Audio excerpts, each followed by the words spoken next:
Welcome to steno with Paras. Dictation start होगी 5 second बाद।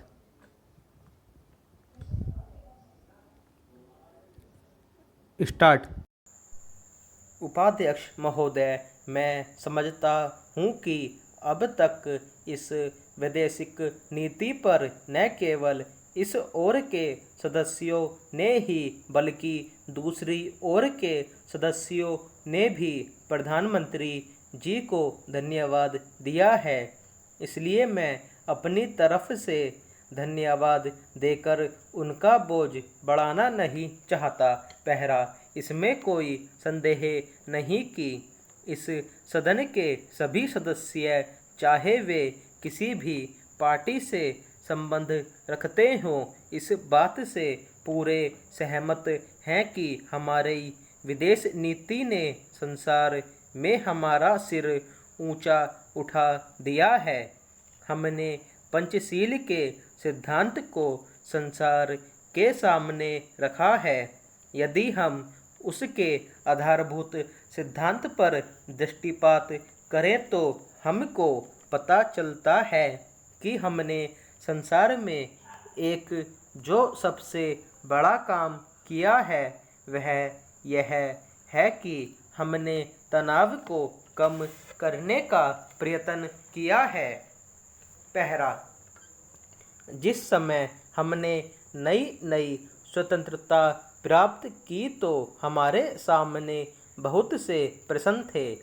उनके साथ ही हमारे दो बड़े गुट थे जो कि एटम बम और दूसरे बम लिए हुए हमको चुनौती दे रहे थे कि अगर हमने उनमें से किसी एक गुट में सम्मिलित नहीं हुए तो हमको बड़ी कठिनाई होगी। उस समय भी हमारे प्रधानमंत्री ने हमारे देश की वैदेशिक नीति को इसी स्तर पर रखा जिसके कारण आज हम संसार में अपना सिर ऊंचा उठा सकते हैं। हमने जो संसार के सामने पंचशील के सिद्धांत को रखा उसका सबसे बड़ा फल यह हुआ कि एक सम्मेलन हुआ जिसकी ओर मैं आपका ध्यान दिलाना चाहता हूँ।